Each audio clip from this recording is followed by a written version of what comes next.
think the fact that Nathan was the one that shot us, I don't know that I'll ever be able to process that. I was shot and John was shot, but I had no idea who it was.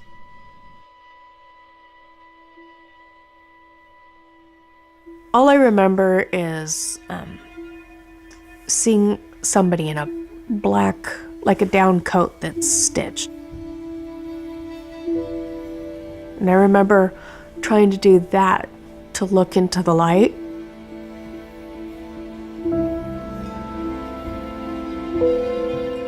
I thought I saw a person other than my son. I thought I saw a guy, kind of middle height, kind of heavier set, kind of a little puffier.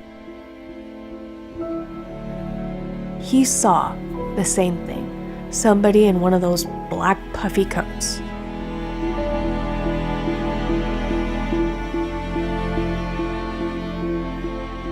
We had been trying to live with it for weeks, and now here it is, it's fresh with her. She was going through everything that we had already gone through.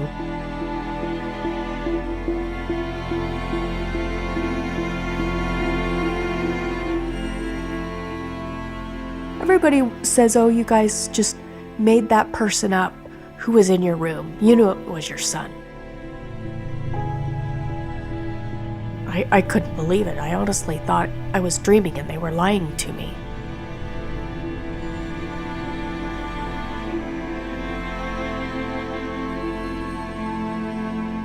I'm extremely good at bottling up emotions. That's one of the crutches that I used a lot during this process. I still use it today. There's emotions, there's heartache, there's sorrow, there's more emotional pain than I can begin to explain. And I don't know whether I'm man enough to process it. So the best way I can do with it is bottle it up and put it away. Deal with it later. I don't have time to deal with it now. I don't want to deal with it now.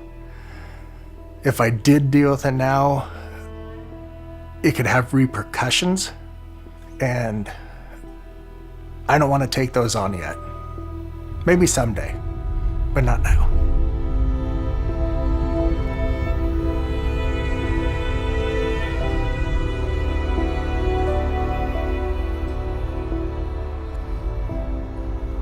You don't have a boy that likes to play basketball. This kid with a good heart wanted to help. Whoever was in that room that night and pulled the trigger was someone else other than Nathan.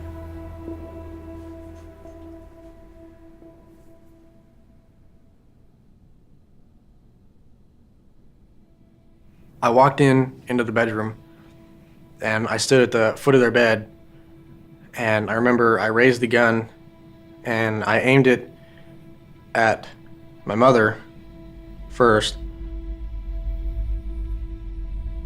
I don't know why. And then I remember having these really quick thoughts of, you don't have to do it. But they were so quick and suddenly gone that I didn't really have a chance to really think about it. And before I'd realized that I'd done it, I'd pulled the trigger and the gun had gone off. I fired again, and then I fired again 3 times at my mom. And then I swung over to my dad. I fired again, I fired at him 3 times. I ran down the hallway. I sat down on the stairs, and that's when it really clicked what I'd done. And I just remember feeling so much guilt and remorse, and hearing my mom she was trying to talk, she was trying to yell for help. It just wasn't human.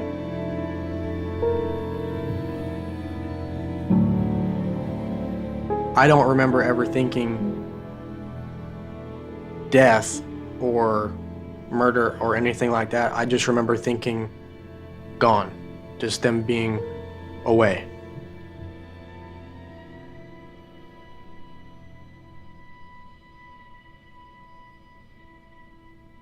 No one deserves to ever go through what my family went through.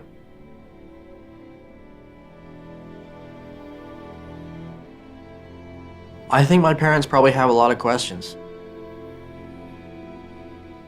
They didn't do anything wrong, and they didn't see anything wrong, so then you get back to the original question of why. I remember spending a lot of time thinking about it. The number one thing was always why. Why would someone that was raised in a good family and very happy and go-lucky, I appeared to be, happy and go-lucky and athletic and always doing all these activities, all of a sudden blow up? To sit there and think and not know why was terrible, and be stuck in knowing that you caused so much pain and emotional pain and suffering, and it's just not having the answer was very, very, very difficult. I felt really guilty about it because how could I do such a thing and not even know why? Immediately the human brain goes to worst case scenarios. My number one fear, and the one thing that I remember thinking about and kind of honestly being in denial about, is thinking maybe I was insane.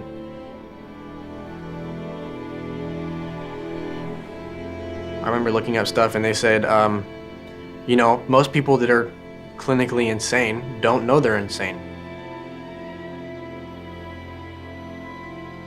I just don't know. I just remember being mad and frustrated.